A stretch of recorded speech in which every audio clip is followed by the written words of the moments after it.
The following is a production of DallasCowboys.com and the Dallas Cowboys Football Club. How about them Cowboys? Yeah, go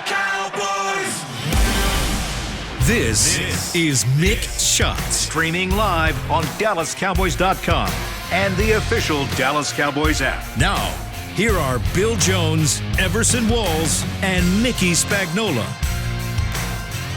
And here we are, back inside the SWBC podcast studio. This is another season of Mick Shots. Somehow, we're back. Bill Jones, Everson Walls, and the star of this show, Mickey Spagnola. It's been a while since we've done this. It's been a while, man. I guess we did it in June. Chris, what's the applause, man? Did we do it in June? We did it in the June. last week of we did it in June. But this is a new season. Yes. It's officially a new season now. Now it can start. That's right. And Chris Beam is the man behind the scenes, making it all happen, and why we are on time right now at 2:12. Oh, there it is. Thank you, Chris. Oh, yes. Now we're officially back. That's it. That's it. It's playing this before September.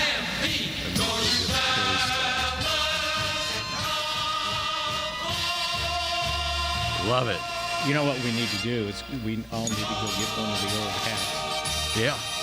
with a little Cowboy Joe on it. Is that Riding the horse. We all need to Yeah. start smoking cigarettes. That's what we need to do. Oh, here we go. Yeah, we go Way back to throwback slip on that them. in. We go throwback on them, man. Come on. Well, and it is an exciting week here at the Star in Frisco. We got kicked off last night with the open practice. We're just hours away from another open practice at Ford Center. Michael Irvin's big day is tomorrow. Game on Friday against the Seattle Seahawks. And here we go. How do you think that's going to work out with Michael Irvin hosting an event at the MC? He is. Yeah, Thursday. Oh, yeah. I know about that. Yeah, it's the I'll be kickoff there. event. Are you going to be there? I'll be there. Yeah. All right, you gonna take a stroll down the blue carpet on Tostitos Championship Plaza? I already got my suit picked out. Got a hat? Yeah. Hat? No hat? No hat. Top hat? I'm wearing a tie today. I'm wearing a tie this time. Yeah. So are you going to be ready. styling? I'm going to be styling with the family. Oh, The really? entire Walls clan will be there tomorrow, Okay. having a good time. All right. See my Oh, boy very Diggs good. tomorrow probably, right? I'll See, Diggs. the guy gets a documentary on himself, and See now that, he's man? on a blue carpet. That's From right. now on, you guys introduce me like Game of Thrones. Everson Walls, interceptor of balls. How else do they say it? Did you watch 24/7 Leader of coverage? men. I have seen it. It's very What good. a great title for it. Yeah. 24/7 coverage. Yeah, those guys are very creative. They did a great job. Starting from the title to everything else, the way they did, they made me look all cool and whatever, instead of just sounding like a whiner. You know what I mean? They made my whining sound, a little bit upstanding. So And yeah, you finally were able to get time to yourself to watch it. right, get time to myself to talk about myself. Yeah, that's what it's all about, man. No, it was good. It was good. And if anybody else hasn't seen the first one they put out, Mind Games, with mental illness and football, Charles Haley was unbelievably open and good. I mean, it was almost like he's going to make me cry. And Haley's never that serious, right? And that was a good one. Well, I just got through telling them how, once you get the respect of my family, they saw it before I did. And, man, they were like, you've got to watch it, Dad. You've got to watch it, honey. You've got to watch it. So I finally had to watch it. But, of course, I got to watch it by myself. You watch it by You know yourself. what I mean? It's always tough watching yourself. Is it tough for you to watch yourself when you do? Some people are just good at it. They're like, okay, I'm looking for mistakes and to get better in that. Let me tell you a quick story. First time I was ever on television, my first TV job in Lubbock, it took me 6 months before I drew up the courage to watch myself on television. I am not the only one. I thought it was just me. It took some courage. No, how about this? I was alone in the dark watching it. Like, okay, everybody sleep. All right, This is even worse. If you produce one of those things, I did the Walt Garrison one, and I called him up, and I had the disc to bring over to him so he can see it. So he says, yeah, just come on over to the house. So I go over to the house. Oh, you had to watch it with him? No. Oh. Not only with him, but like 6 of his friends. Oh, and I'm sitting there going, are you kidding me? If something doesn't go right, then I'm Right. going to stop and turn Yeah, around and look because at he's you. going to look at me and go, oh, what are you? I was misquoted. I was dying. It turned out okay, but it's still to watch it with the person you do it for.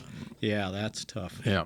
All right, bring us up to speed on what's going on. Well, we got another practice tonight at the Ford Center. One last night. So that's their 2 practices of the week, getting ready for the final preseason game on Friday after Thursday's is called award ceremony, Cowboys night. It's a kickoff. Cowboys It's night. It's just a kickoff. It's That's a all. kickoff. That's Cowboys what they call kickoff. That's what they call it, a kickoff. Yeah. All right. And that's Thursday. That's all day. Thursday. That's tomorrow. It's Yes. fast approaching. It's tomorrow. And, of course, it all starts tomorrow morning with First Take. And Michael Irvin, Stephen A. Smith, Jerry Jones is going to be a part of that tomorrow gotta morning watch that. from 9 9 to o'clock. 11. You're going to be there at 9? I would be up, not there. No.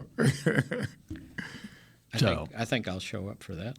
You will? Yeah. All right. To watch. Well, look, you're going to be in the background? Yes. I'm not on any blue carpet. I'm not No. any- Just bring a banner, no, man. There, Might be look out here. Look. You can take a look right there. Okay, there it is. Tostitos wow. Championship Plaza. That is the scene. No, that's where the Ford Center. That Isn't is it? Tostitos Championship. That's outside, Oh, Mickey. okay. It's outside. Sorry. It looked indoors. He's on it. You're on it, those FT things. stands for First Take. Just letting you know. First Take, and so they've got that set up for tomorrow morning, and then they will roll out the blue carpet there, and so fans can come out and see the likes of Everson Walls, other Cowboy greats from the past, Cowboy greats from the present, as they take a stroll inside Ford Center. Mickey, will you be in that? I don't believe so. You weren't speaking invited? of Cowboy greats, Yes. it's a good transition. Hopefully it's not sensitive to Everson Walls, but Chuck Howley got selected. It looks like Chuck. he'll make it into the Pro Football Hall of Fame as a senior, one of the 3 guys selected.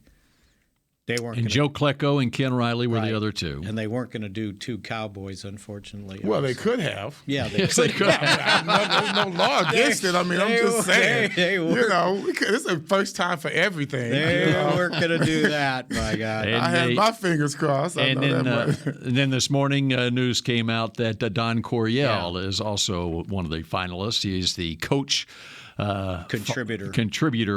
category finalist, and so it's basically a formality that those 4 will be voted in after the first of the year and go Don't in. forget about Ken Riley. Yeah, Ken Is it Riley, Ken and- Riley Jr.? Was it Ken Riley Jr. or just Ken I Riley? think it's Ken. That was before we added the juniors on names. Okay. Ken Riley, 65 interceptions as a cornerback for a not really a good team at all in Cincinnati. And I tell people all the time, it's tough to play well on a bad team. Now, was it Florida A? Florida A&M, right? HBCU player. Yeah. I believe Gaither was his coach, who also coached Bob Hayes. Okay. So he's as legendary as Eddie Robinson, and he was just as good as well. So you're talking about a big history there, long history, and a proud history. God, the man's passed on. I think he passed on 2 to 3 years ago. Yes, I saw that. And now his son is taking up the banner, and he's been posting a lot of positive things on Facebook, and I've been following that. It's just good to see. Yeah, the times that I did not make it, 2018 was my last time for modern day in category. And I didn't get in, but 2 guys got in that, they were righting the wrong, and that was Robert Brazil and Jerry Kramer. Right. Come on, man. Yeah. Both of those guys. It's just ridiculous that they weren't already in. So they righted that wrong. And also I was able to see these two as well. Chuck Howley, I mean, come on, man. It's it's how we are with Cowboy fans. How does it take so long? I don't know, man. You writers, you guys, man. Don't say it's you guys. Them writers. Just to give you an idea on Chuck Howley, when Chuck Howley retired in 1973, Tom Landry had the quote that he didn't believe he had ever seen a linebacker play the game any better than Chuck Howley did. And Tom Landry had like Sam that. Huff with the Giants. Right. And Tom doesn't just throw stuff out there like that. Right. No. That's real stuff. Like I said, with Ken Riley, just he's up in Cincinnati doing yeoman's work for a team that no one even had an eye on, but he still had the pride to come out there and play hard every game and get 65. I'm bragging on my 57. Some of that was at safety. But all of his was at the cornerback position. And the other thing, like on Chuck Howley, he went to the Ring of Honor like that. He was the fourth. Right. He was the fourth one in. Yeah. So yeah, and Just a few years after and he it was retired. only a couple of years because the first was Lily. and then Meredith and Perkins, and then Holly. Yeah. And as you learn this process, you realize that the buck has to start somewhere. So whoever was supposed to present him, all of those years that he had retired. I mean, right after he retired, he should have been first ballot. But for all of those years, those decades, someone they were neglected to put him in to even bring his name up. And to me, that's just criminal. And then back then, there was Cowboy bias in the voting. I think it's kind of simmered now, but those old guys from the East Coast, right, they still didn't like the Cowboys. Right.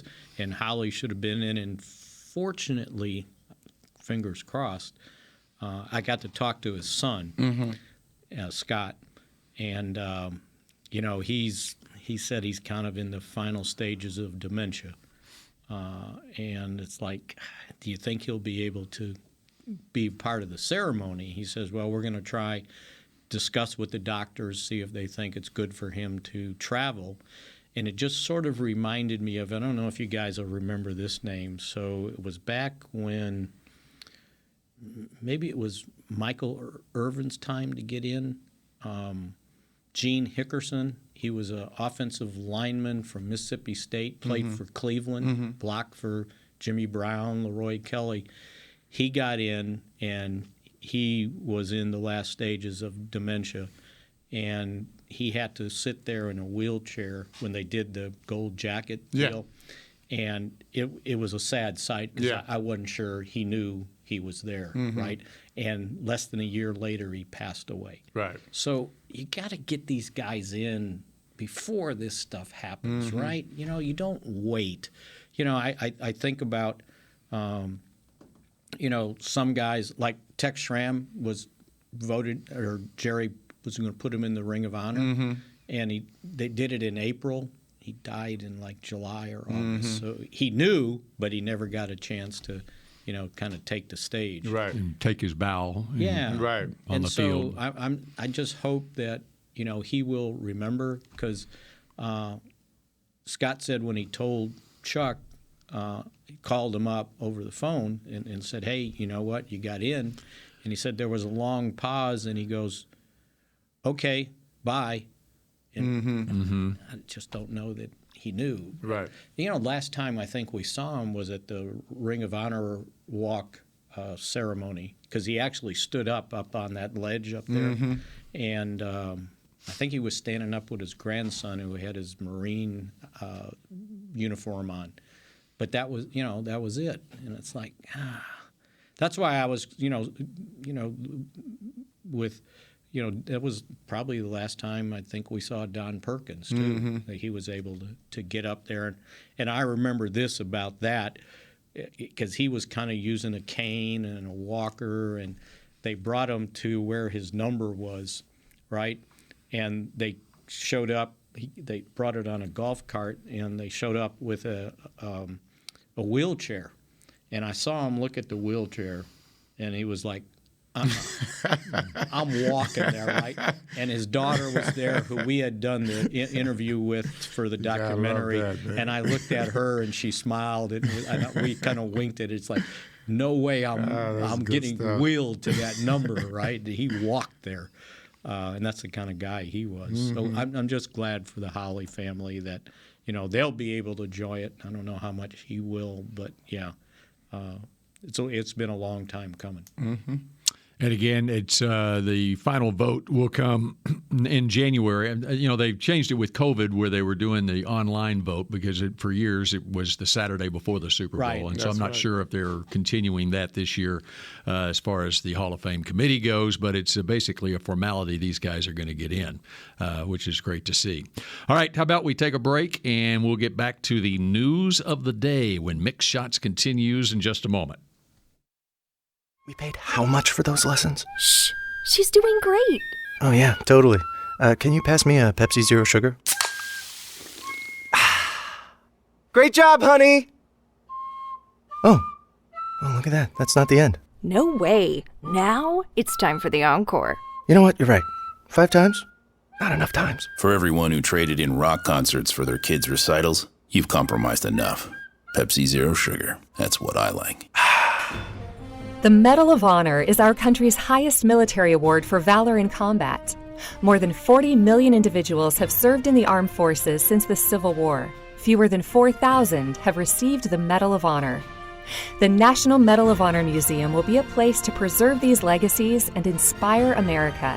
It's being built right next door to the Dallas Cowboys in Texas. Help us honor our country's greatest heroes. Learn more and get involved at mohmuseum.org. Nobody protects you from mayhem like Allstate. I'm a broken traffic light. Stop and go is the name of my game. It's easy. You go, they go. Or was it, they go, you go?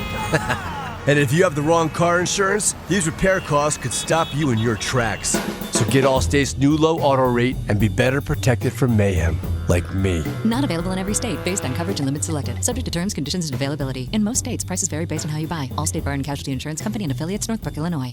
Star Sports Tours is the only official fan travel partner of the Dallas Cowboys, offering exclusive game weekend travel packages with pre-game sideline access and photo ops with current players, cheerleaders, and Cowboy legends. You want to stay at a team hotel, attend the best tailgate party in Texas, tour the Star, and talk X's and O's with me, Everson Walls? With Star Sports Tours, you can. Visit cowboystravel.com to book your travel package today. Back to Mick Shots. Cowboys fans, come out and represent Cowboys Nation as ESPN's First Take, featuring Stephen A. Smith and Michael Irvin, films in front of a live audience at the Star in Frisco on tomorrow morning from 9 to 11 a.m. See Jerry Jones, the Dallas Cowboys cheerleaders. Be ready with questions for Stephen A. Smith. For more info, visit thestarinfrisco.com. That was good, Bill. Wonder if what kind of predictions. You should do more readings, man. It's more exciting. I wonder, what is that supposed to mean? I'm sorry. Didn't mean that. Vic, you get to read it come up after the next break. How's that? I could do blockchain. Yeah. Michael made a big prediction about the Cowboys here the last couple of weeks ago. Hey, what was it? I heard about that. Did you? You did. It was, I can't wait. He's going to be on the TV broadcast on Friday night, so I need to do my research on it and bring it up to him. It was that the Cowboys have the potential to go undefeated. Undefeated. Like the 72 Dolphins. Just came That's back exactly to me. what he said. 50-year anniversary. Yeah, I did not have there you go. He explained himself on the Fan this morning. If anybody wants to he go. did? Yes, he did. He explained himself on He the said Fan. something to the effect of, if they correct these penalties, it's something to that effect where That's the you same thing fix he the said penalties, on the show. Yeah, That's right. No They could different be than what he said on the show. Yeah. something like that. That's right. Yeah, but They that's clean not up the penalties and they can be the 72 Dolphins. That's still pretty crazy. Yeah, I mean they said that the Dramamine was he was on a boat and the Dramamine mixed with his toothpaste kind of had it messed up there. Now the 72 Dolphins went 17-0. But that included playoff games. Well, the Cowboys can go 17-0 and not win a playoff game. Well, I mean, we go 17-0, then that's still pretty good. Yeah, but we better win a playoff game. We better win a playoff game. Don't bring San Francisco in here again. That's right. Could you imagine that? Go 17-0 and then lose the first round playoff? Well, we'd get a bye. I'm pretty sure we'd get a bye. Well, you probably would. Yeah. But it's still it'd be a divisional round. Yeah. So, all right, Mickey, news coming out of last night's practice. You had an opportunity to watch. I had an opportunity to watch. We streamed it live, all the 2-hour practice, and it was also on TXA 21. What was your takeaway?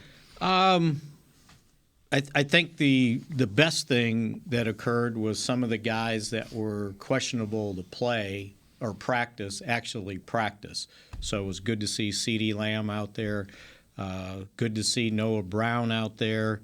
Let's see who else. Matt Waletzko was out there. Matt Waletzko. That one I'm wondering because I don't remember seeing him take snaps. I saw him. No, he was out there. No, he was out there because I saw him out there doing the warm-up. No, he was out there. I think they got to basically test the shoulder and see if he can do it. Mm-hmm. And he doesn't need immediate surgery because it's hard when you have a subluxation of your shoulder. You know, they can put a harness on it, but offensive linemen need to use their shoulders, right? You use the subluxation. Could you run that down to? It's like when you dislocate. Layman's terms. You dislocate your shoulder, it goes out or separates and then comes back in. All the time? On its own. All the time. Yeah. You got to keep it strapped down. But you've already stretched the ligament in there. And that's what they usually have to go in and fix. Rudimentary methods for that. I was with the Giants, and this one guy did it. So they strapped a weight plate to his arm as he was laying on his back on the table, and they just dropped it. Really? Oh, to bring it back in. I mean, these were trainers. I was in the pros. These are trainers that did this. Oh, and I was that hurts. Oh, wow, that's amazing. Because usually they kind of massage it back in. Well, my shoulder hurts. That was one of those on 3, okay, and 1, bam. That was it. No. And man, he screamed. Yeah, I'll never get that. Well, those are the days. That's how old we are, guys. That's how they used to do it. How old is this one? When you know how Dick Nolan used to walk around in his. Of course, that was my coach. Sideways. He had to write on the board like this. He hurt his shoulder playing with the Giants, and they were in a road game. And he said back in the day that teams didn't travel a doctor with them. They hired a doctor at the city they were playing in. And the way the doctor got paid is they gave him 2 tickets to the game. So he hurt his shoulder sometime like in the first quarter or early in the second quarter, and he goes in the doctor wanted locker. to watch the game. Yeah, he didn't go in. The doctor didn't show up till halftime because he didn't want to miss the game. And he said, I'm sitting there, my shoulder's hanging out. He goes, to this day, I think that's why it never healed right. But wow. It was more than just that. Yeah. I thought you were going to say he's in the stands. I had to get him out of the stands of those 2 tickets. No, he was. The doctor was in the stands. Yeah. Yes, he was watching the game. Yes. And he didn't want to miss it, so he came at halftime. Okay, bud, what's wrong with you? And it's not like the doctor had a cell phone on him. Right, and it was it was an away game, so the doctor was probably a fan of whoever where they were. Oh man, that's crazy. I don't know if that's. He came down at halftime to check in. That's as bad as that's the right. weight. They gave me these tickets. So anyway, well, let's go. That was good to see him. However, Tyler there. Smith was not out there. And he wasn't. He had a little bit of an ankle issue. Mike McCarthy said afterwards he didn't think it was that serious, but they didn't want to take any chances. So he missed the practice. And there was somebody else that was Jaron Kearse was able to work too. So that was good to see him back because he's missed basically the last 2 weeks. McEwen was out. McEwen, yes, and it sounded like he may be out for a while, which doesn't bode well for him to maybe making that roster because they really like Hendershot, the free agent tight end. They only have 3 tight ends right now. From Indiana, yeah. With Dalton Schultz and Jake Ferguson and Peyton Hendershot. But they might have 4 running backs. because Malik Davis has really come on. And they like Dottle. You know, he's come back from the hip surgery that he had that ended his season last year. But this kid from Florida, he can scoot now. Malik Davis. Yeah. So that'll be an interesting decision they have to make. I thought it was a good practice. I thought one of the things, a couple of things that stood out. CD looked like he was fine. He was hooking up with Dak just fine. But, Cavante Turpin made a name for himself in that previous preseason game with the returns, but I thought he did a really good job as a receiver last night. Say what you want about it. People might not respect his receiving ability, but you better cover him, right? Because he's going to run by somebody. They're just and you never know when right now. Yeah, and you never know when they might throw talent. it to him, right? And I saw one of the things they were doing. I thought it was very interesting because I think a lot of times, defenses think, okay, when he's in and he goes in motion, they're running a jet sweep. Well, they were running him on motion like it was a jet sweep, and then they were throwing the ball to where he came from. Right. So they're thinking everybody's going to overreact and go with him, and the running back's going to go the other way. He is a natural catcher of the football. Yes. I mean, you can just go look catch at punts and kickoffs. Yeah, and pretty good at catching right, passes. and you can even tell looking at his 7-on-7 fan-controlled football league highlights and how quickly he turns around, makes a snatch grab, whatever. He was like that at TCU too. I mean, he's just a natural athlete. He made some catches like that in that first practice against the Chargers. And they threw one behind him, and he twisted his body and came back inside. And it made comes the easy catch. for him. It's amazing. And, Right. and here's the other thing. This is pretty funny. So I went to interview him, was just me and him, and it's the first time I think I've looked at Who's taller? I looked at an NFL player straight in the eye, right? And I said, so how does a guy my size going to make it in the NFL, taller? right? And he goes, speed kills. And That's I go, it. So what do you run, Mickey? yeah. I was pretty fast in third grade, okay? Yeah. Uh-huh. Okay. I don't know what Okay. happened after that. That's what all the slow kids told you. Right? And so, and then he basically pointed out that he goes, I got to show him I can be a receiver because I can do special teams in my sleep. And I think he's right because some of the moves he made on those returns, you don't teach that stuff, No, right? you don't. That little That step was back, special. that step back on the punt. It wasn't just the step back; it was the cut to the right as well. Yes, he was going without left, losing cut the to speed. Exactly. It's like he set it up the way a good point guard sets up a crossover. It was pretty good. Yeah. So last night I thought he had a really nice night as a receiver. So that was a good sign, and he's basically on the team right after those two kicks. Well, tell me this: all of that's very exciting, but we have issues. Yes. And so I want to. Before we get to the issues, I got one more thing on Cavante here. So how tall is he? They say 5'7". Okay, how tall are you? 158. So I'm 5'6", 160. Well, at his pro day, he measured 5'8" and 7/8", so he's almost 5'9". That's what I heard. That's what it said on his pro day numbers. And pro day, they're usually they're right on. What kind of shoes did you have on? Did you 5'8" and Some 7/10", 158 pounds. Well, so how's the 158 compare with you? So it's 2 pounds lighter. Really? Yeah. Okay. That's what I said. Okay. Were you not listening? I'm not listening. I heard you. When I said it was my size, it was my size. How many bench reps can you do of 225 pounds? None. Okay. He's got you by 2. He can do 2. He's got me 40-inch by 2. vertical. He's got me by 2. 40 vertical and a 10.9 broad jump. Wow. So No, there that you go. guy, he's just one little muscle. 665 cone drill. So did he go 4.29? It says on here a 4.5, Yeah. and I think it was 4.5? Yeah, it's not right. So it makes you question. The height's probably not right either. It makes you question the whole thing. Yeah. All right, go ahead, Everson. No, I am just a fan that happens to be on this podcast, and all I remember from last draft, we were trying to fill in offensive line. I recall this offseason, we lost Washington to injury, and now we're dealing with these wide receivers that we know nothing about.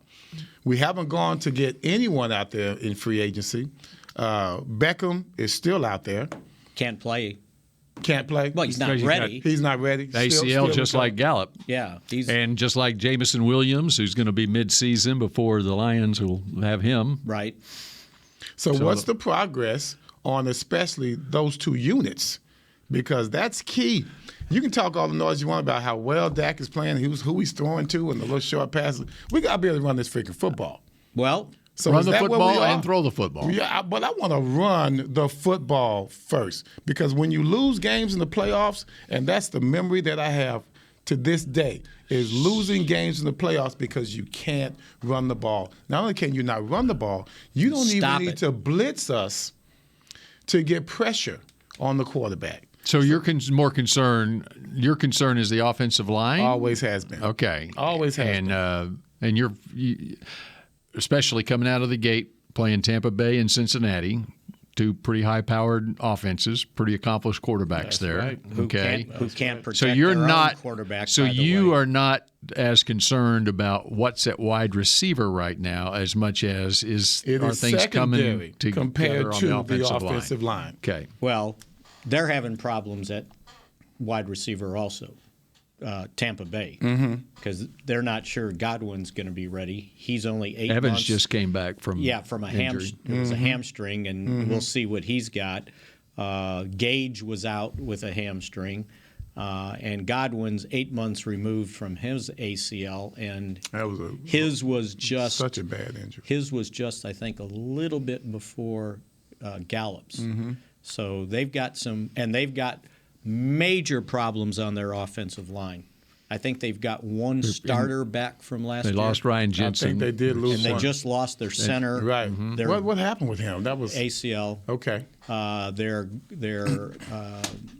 guard from last year, is it Marpet? Yeah, Ali Marpet. He retired, and the guys that were taking his place haven't played that much. And then they just lost Worf, I think, for he's got an oblique strain, and they think it could be a couple months before he's back. I was going to say, not career. So they've got to redo their entire offensive line. Backup guard Aaron Stinney just went on IR with and they an had ACL. They had him listed as a starter, and now it's between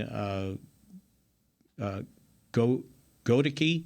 There's a second-round draft pick rookie out of Central and Michigan. Nick Leverett. They're competing for that other guard spot. They traded for Shaq Mason from New England. So, yeah, they've got a makeshift offensive line, too, and they've got some injuries. We need to worry about more than just Tampa. I know. More than those two teams. I mean, it's a lot of pressure winning the NFC East the way we did. Everyone assumes that it's just a done deal, and we just got to show up, roll the ball out there, and then we're going to win the game. And to me, that's a dangerous thing to play with when you don't have, to me, when the trenches are not taken care of, when your offensive line can't carry your offense, and it's very inconsistent. Even though our numbers look great, Spags, they always have. I get that. Numbers look great, but when you need to run the ball, and that's your staple, I like Dak Prescott being our lead guy. I'd be more comfortable with our running game being what's more important for us, being our catalyst. Let me clear up something on Tristan Wirfs, their right tackle, who was first-round pick last year. Todd Bowles yesterday said he hears Tristan Wirfs is on schedule and doesn't currently have any worry about his availability for Week 1 with a oblique strain. Well, okay. So he might enter into it okay, but he might here, leave out. He might not leave out okay. He says he's encouraged, yes. Yes. I saw that. Yeah. I got it written down right here. He's day-to-day. We'll see. Everybody's encouraged about him. I just saw somebody wrote something about Michael Gallup. Well, looks like he's ahead of schedule. Okay, but his schedule was probably the 1st of October, right? I didn't mean September 11th. And he was pretty adamant beginning of August that there's no way he can get back for September 11th. Yeah, and then, look, when you ask guys about their injury, they're coming back tomorrow. In their mind, I'm good. Right? That's the 2 words. I'm good. No one ever says, I don't know. I don't think I can make it. Right? I'm good. Now, That's all you going need to back to the offensive line, so I think the key thing in all that is that Terrence Steele has to be what they think he is, because they moved on from La'el Collins. Mm-hmm. Last year, they will tell you that he outplayed La'el Collins last year, and I see where La'el Collins is now out again. Personal reasons after he was out for an injury reason. They need to be right about that. I think that... And if you believe Zach Martin said, if you go look at the coach's film from last year, Terrence Steele is the reason that La'el the Collins success that we had in the run game, he was leading the charge. So I think the question is keeping Tyron Smith healthy for the majority of the game. And I don't mean just... How is he looking? He's been okay. He had a little trouble last night with Micah Parsons, but everybody does, right? And then at the guard spot, Tyler Smith is good. He just has to be consistent, and he's had a few problems, with the holding calls. He's got to understand with Connor Williams didn't understand. Once you made your block, you're good. You don't have to pancake the guy. It has to be. It's just footwork after that, Spags. And then once you put the guy on the ground, just let him go when he turns, because he's done, right? And that's how he got called for that stupid hold in the first preseason game. He had the guy stunned, and then the guy turned sideways. Each one he had him stunned. Each one he had the block. Yeah. And it's like, and those guys got flag happy in that game. By the way, we haven't had a chance to talk about that. Jesus.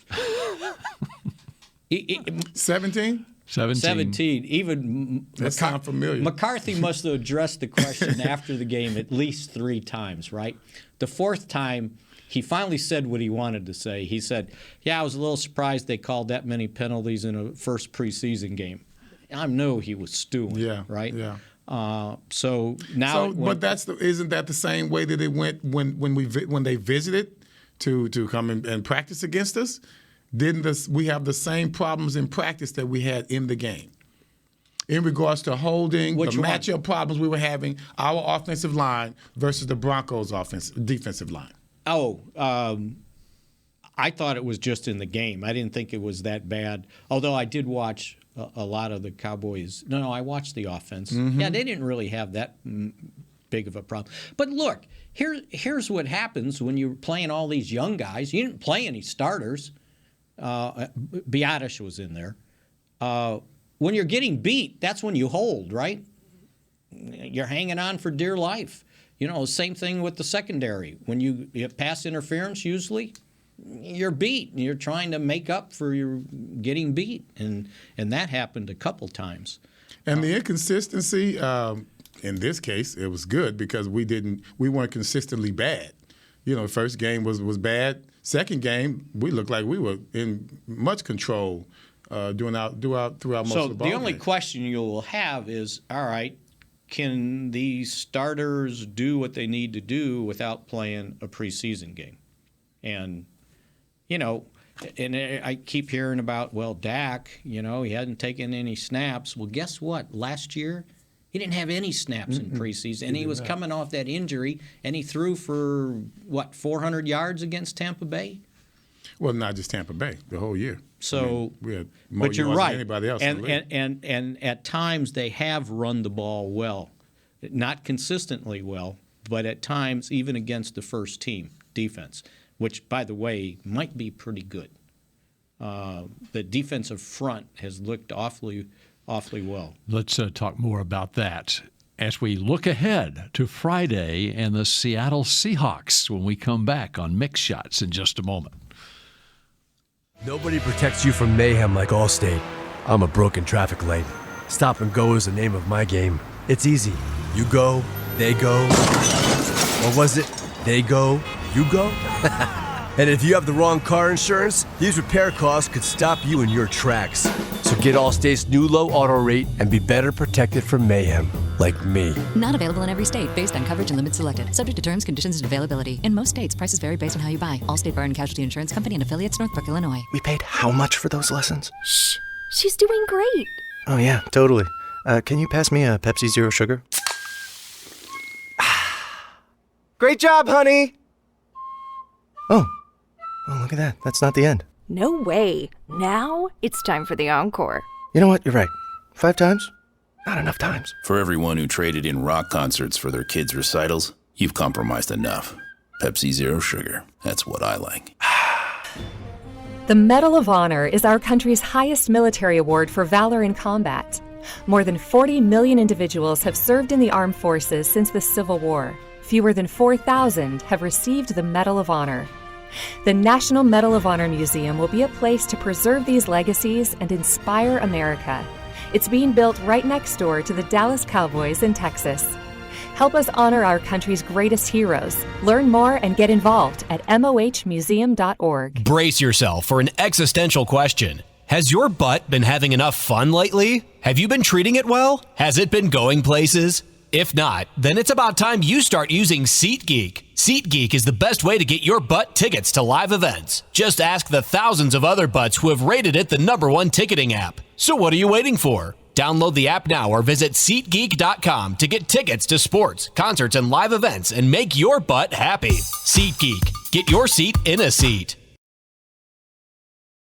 Back to Mick Shots.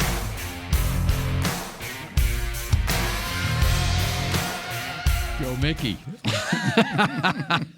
Blockchain.com. This second segment is brought to you by Blockchain.com. I guess this is our third segment. You were supposed to read the first take. No, it's too long. Oh. I'll read. I'll do it by memory. Make sure you get out to Tostitos Championship Plaza tomorrow morning from 9 to 11. Michael Irvin will be joined by Jerry Jones as they take on Stephen A. Smith on First Take, 9 to 11. All right, there you go. And the cheerleaders are going Oh, yeah, that's right. The Dallas Cowboys cheerleaders. It was a busy day for them because I'm sure they will be on the blue carpet as well for the big festivities tomorrow night that Everson Walls will be a part of. Cowboys kicking off the season on Thursday at the Star in Frisco. Wait. Let's talk about this Dallas defense. And Mickey Spagnola is very excited about what he has seen in Oxnard, California, and throughout the preseason. And in this last practice with Anthony Barr on the field. So when they go base defense, Leighton Vander Esch, Micah Parsons, and Anthony Barr. I'll guarantee you the Cowboys have never gone out there with 3 linebackers who have all been to a Pro Bowl at the same time. Not the Pro Bowl at the same time, but on the field at the same time. And, boy, he sure looks – I didn't realize he was that big. He's huge. He's like 6'5", 250. And to run the way he runs. Well, they used to make him like that all the time in Minnesota, in Minneapolis. That's what they had, right? Yeah. Blair, remember Blair? Yeah. Yeah. And so if he is at least close to what he's been and have those 3 guys and Quinn is having a field day with this combination of using different ways. You know, you go to nickel and you can have Barr and Vander Esch on the field, and Micah you can put at defensive end, or you can have all 3 of them out there, and you put Micah next to the defensive end as a pass rusher. He's had so many different combinations with those guys. It'll be interesting to see when he comes up with a game plan. But you got 2 linebackers that can rush the quarterback. Can we play against the run? And that's what remains to be seen. But they've done a pretty good job against the Cowboys stopping the run. They've leaked some big plays. And then you get J-Ron Curse back out there. There was a couple plays in the preseason game that they had Jabril Cox covering somebody in the slot. And so I think their matchups are better. And the other guy that has really come on to help out stopping the run is Quinton Bohanna. They've been running him with the first team. It's been him and Osa out there, and then they can bring in Neville Gallimore. So Gallimore wouldn't be a starter? Well, they haven't used him as a starter right now. They've brought him in for Osa at times and kind of rotating him in. So Osa has been extremely consistent then. But yes, and Bohanna, it's like, I don't know if you were listening, Bill, when we interviewed Mike, but I was saying, before, when you said Q, it was Dan Quinn. I said, now when you say Q, it's Quentin Bohanna. And Mike goes, oh, no, that's Big Q. So he's done a pretty nice job in there. And so I'll be interested to see if teams can run against him, because with the second line, no one's really run against them in these 2 preseason games. They've been pretty good. Okay. You're a longtime Cowboy fan. Okay. These 3 linebackers, Michael Parsons, Anthony Barr, Leighton Vander Esch. How do they compare as we bring it back to the beginning of the show? Baby. Bring it back. To Chuck Howley, Leroy Jordan, and Dave Edwards. Mm-hmm. You might have to go back that far to find another threesome. If you think. And Howley and Jordan were Pro Bowl. Now, Dave Edwards never made the Pro Bowl, right. But that's kind of gets back. Dave Edwards, in a 13-year career with the Cowboys, missed 1 game, and he was the solid guy right alongside the other guys. Well, you know what? I wrote about it in training camp, and I kept looking at the combinations at linebacker, and I said, you might have to go back to those 3 guys. And those 3 guys had the luxury of a great defensive line as well. Right. So let's not forget that. I don't think these guys are that lucky yet to be considered their defensive line right now with Chuck Howley's defensive line. That's a tough one. Mm-hmm. And they're still working on the right defensive end spot. They've been using different combinations there. Normally when they're in base defense to start, Dorrance Armstrong's out there. I think he's pretty good against the run. I haven't seen much yet as a pass rusher. But they've put, Dante Fowler, I thought, got off to a real slow start in training camp, but he's lately, this last week or so, he's really picked it up. And all of a sudden, I'm seeing 56. Before, I was going, where's 56? Mm-hmm. Now, he's flashed, so I think he's done well. Sam Williams has got talent. He's just got to be consistent, and he's got to recognize things a little bit better. It would have been... In the Chargers game, they ran a screen to his side, and he's got to feel when they let you go like that, something's up, right? And he went charging at the quarterback, and the whole left side of the Cowboys' right side, they threw a screen, and it was wide open. It's a lot to ask for a rookie coming in. But I think as a designated pass rusher, I mean, you got to have a package for someone like him. And they've used him inside at times. So I think that's been. I say that and did think about what Micah did last year, but I mean, Mike is just special. Yeah, I mean, it's a whole different, totally different. But when you have someone who may not be as good as what has previously been seen, you have to introduce things in a timely fashion. Don't make him think too much. Right. Prioritize properly. To me, that was always the best way to go. I always say, make sure this doesn't happen, and then we start from there. Mm-hmm. You know what I mean? Worst case scenario first, then start from there. Sometimes people need to be introduced in a certain way. And just because he's not Micah, that doesn't mean he can't be just as dynamic. And even Basham has started to pick up towards the end of training camp in a couple of the preseason games. So they've got a combination there. But here's what everybody forgets. Demarcus Lawrence missed all of last season. Everybody looks at his stats and they go, well, he only had 3 sacks. Well, he missed 9 games. He got hurt against Tampa Bay, and it was in practice after 10 weeks later. He was back. And so Jones fracture. Same as James Washington, right? and so you say you come back.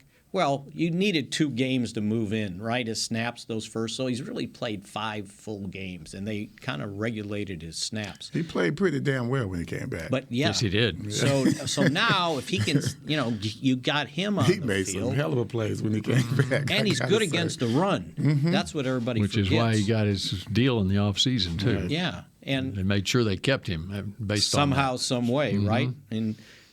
And so then you got 2 linebackers basically playing on their same deal. Vander Esch and Barr, a 1-year deal for $2 million. You could make 3. I mean, that's a steal.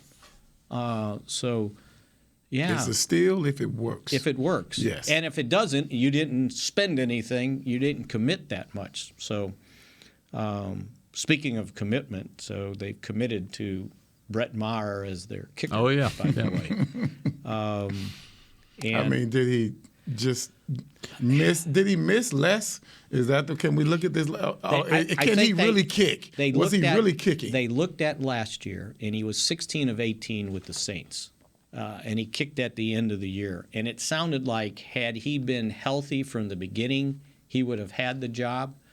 He suffered some sort of, I want to say it was a hip injury or something, and so they put him on injured reserve. The Saints went through 5 kickers up until the point Maher came back, and he made 16 of 18. He was actually 26 out of 30 because he was 10 of 12 on extra points. Everson. Well, I'm talking field goals. Well, I'm talking extra points. It's 33 yards. And that happens now become a field goal. That's right. Which happens to be important, right? And I think McCarthy said it. When they decided on him, it's like from Liram, his kickoffs might have separated him, which is something I don't think we think about, because that's what happened with the tryouts when he tried out with those other 3 guys. Man, there were kickoffs being sprayed all over the place, right? And McCarthy said, well, his kickoffs made the difference. We're gonna be thinking about kickoffs when our guy gets back there to try to return one. Right. So Liram, what was Liram's story? I thought he was good, and I thought he had a really strong leg. You notice I didn't try to say his last name, so Hiraluhu. Got to get the A and the U right. That's see why I didn't try to say it. And I thought he was good. He kicked well, and he had one bad day in training camp, and then after they cut Garibay, he really got it in gear. And he will kick in this league this season. You watch. He will get picked up by somebody, and he might be back here too. Yeah, that's why.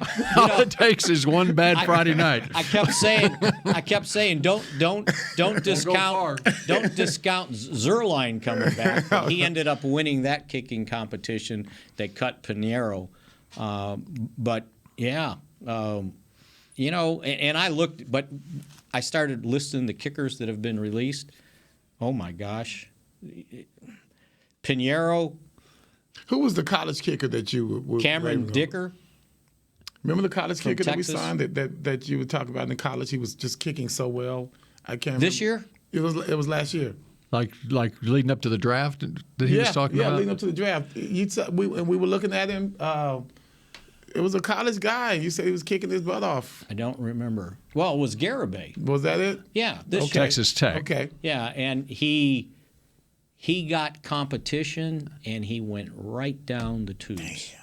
He all of a sudden, he couldn't hit anything, and it was almost embarrassing. Yeah.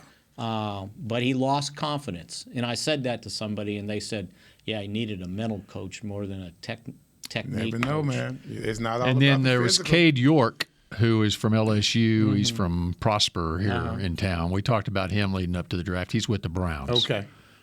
So the other guy I recognized was only because Elliott Fry, Jacksonville. I think he was the guy that hit Campo in the head with a kick.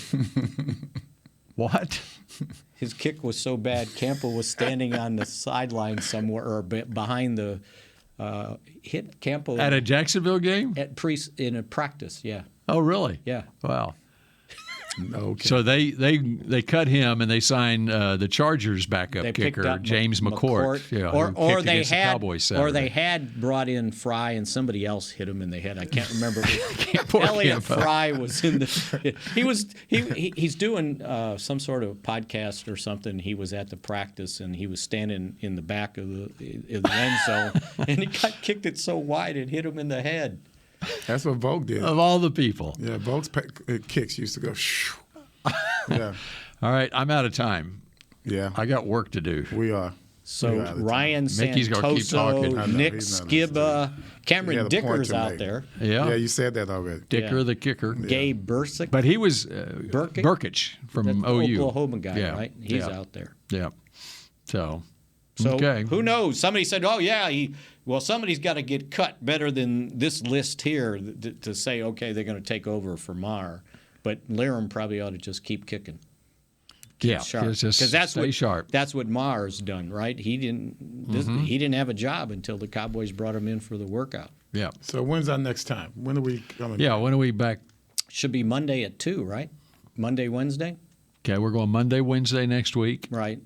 Okay. Providing we have power on Monday. And then during the season. The season, we're going to be at noon. Okay. Noon to 1. All right. Very good. All right. Put that in your calendars. Yeah. The season will be here before you know it. And enjoy the Cowboys open practice tonight. Yes. Enjoy Michael Irvin Day tomorrow. And preseason game on Friday. That's scary. And preseason game on Friday. The Jerry Jones Kickoff Classic on Saturday afternoon at 1 o'clock featuring Cedar Hill and Rockwall. Nice. There you go. Nice. Somebody asked the question, what player is going to show up with the best outfit on Thursday night for Luke Carpenter? And I said, Michael Irvin. No one would outdo Mike. That's right. Please don't try. Or they won't have the nerve to do it. All right, that does it for Mick Shots, and we'll see you again next time. Go Cowboys. This has been a production of DallasCowboys.com and the Dallas Cowboys Football Club. How about this, Cowboys? Yeah!